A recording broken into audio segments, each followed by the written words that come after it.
मानव अंदर आते ही अपने सिगार का कश लेते हुए आसपास देखने लगा और सीधे सिकंदर के पास चला गया।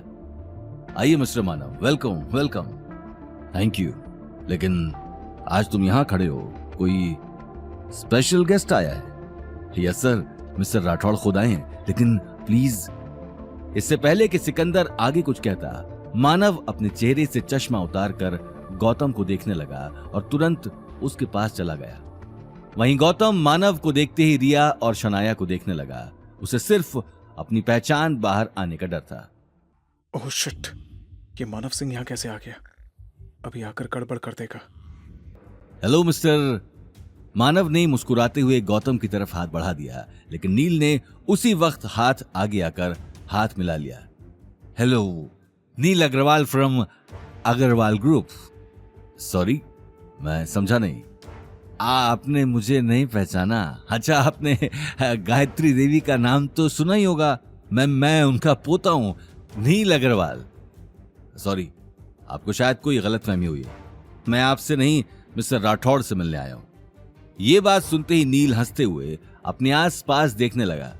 कौन है मिस्टर राठौड़? कहाँ है mister Rathore? Where is he? हो, कहीं आप इस घर जमाई की बात तो नहीं कर रहे? ये तो साला। अरे तमीज से बात करो, तुम जानते भी हो कि ये हमारे घर का एक मामूली सा नौकर है। मेरी नकचड़ी कजिन का पालतू कुत्ता है, इससे ज्यादा कुछ नहीं है ये। गौतम का शरीर गुस्से में लाल हो चुका था। वहीं दूसरी तरफ मानव भी नील की बात सुनकर गुस्से में आग बबूला हो चुका था। वो गौतम को बहुत अच्छे से जानता था और उसकी बहुत रिस्पेक्ट करता था। लगता है तुम्हें किसी की इज्जत करना नहीं आता। मुझे मालूम है मिस्टर राठौड़ तो कुछ नहीं कहेंगे, लेकिन मैं तुम्हें इस बात का जवाब जरूर दूंगा। ये बात कहते हुए मानव ने अपने आदमी को इशारा कर दिया। आदमी ने उसी वक्त टेबल पर रखी वाइन की बोतल उठा ली और नील को पिलानी शुरू कर दी। किसी की आगे आकर नील को छुड़वाने की हिम्मत नहीं हो रही थी। नील अब खुद को संभाल भी नहीं पा रहा था। उसकी आंखों में धुंधलापन छा चुका था। उम्मीद है इससे तो तुम्हारी अकल ठिकाने आ ही जाएगी, और अगर नहीं भी आए तो मुझे बता देना, मेरे पास और भी इलाज है। मानव की बात के आगे किसी की कुछ कहने की हिम्मत नहीं हुई। सॉरी मिस्टर राठौड़, आपको खामखा इतनी परेशानी उठानी पड़ी। और वैसे आप ये किन लोगों के साथ बैठे हैं जिन्हें बात करने की भी तमीज नहीं है? मिस्टर मानव, ये मेरे जानने वाले ही हैं। मैं आपसे बाद में आकर बात करता हूँ। Sure sure. गौतम ने अगले ही पल हाथ आगे बढ़ा दिया। मानव गौतम की आंखों को देखकर आगे कुछ नहीं बोल पाया। आप मुझे फ्री होते ही फोन कर लीजिए। मानव अगले ही पल वहां से निकल गया। नील के साथ शनाया और रिया तीनों को ही अपनी आंखों पर यकीन नहीं हो रहा था। गौतम जैसे मामूली आदमी का इतने बड़े आदमी से हाथ मिलाना सभी के लिए चौंका देने वाली बात थी। लंच हो गया, मुझे लगता है कि अब मुझे चलना चाहिए। रिया अपनी बहुत जल्दी तुमसे मिल लेगी, मैं उसे इन्फॉर्म कर दूंगा। ये बात कहते हुए गौतम टेबल में फैली हुई वाइन की बोतल्स को देखने लगा और अगले ही पल गेट से बाहर निकल गया। सिकंदर भी गौतम के पीछे पीछे बाहर निकल गया।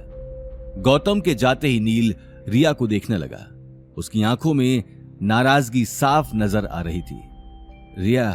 रिया मुझे माफ करना। वो नील, मुझे कुछ जरूरी काम है। Thanks for the lunch.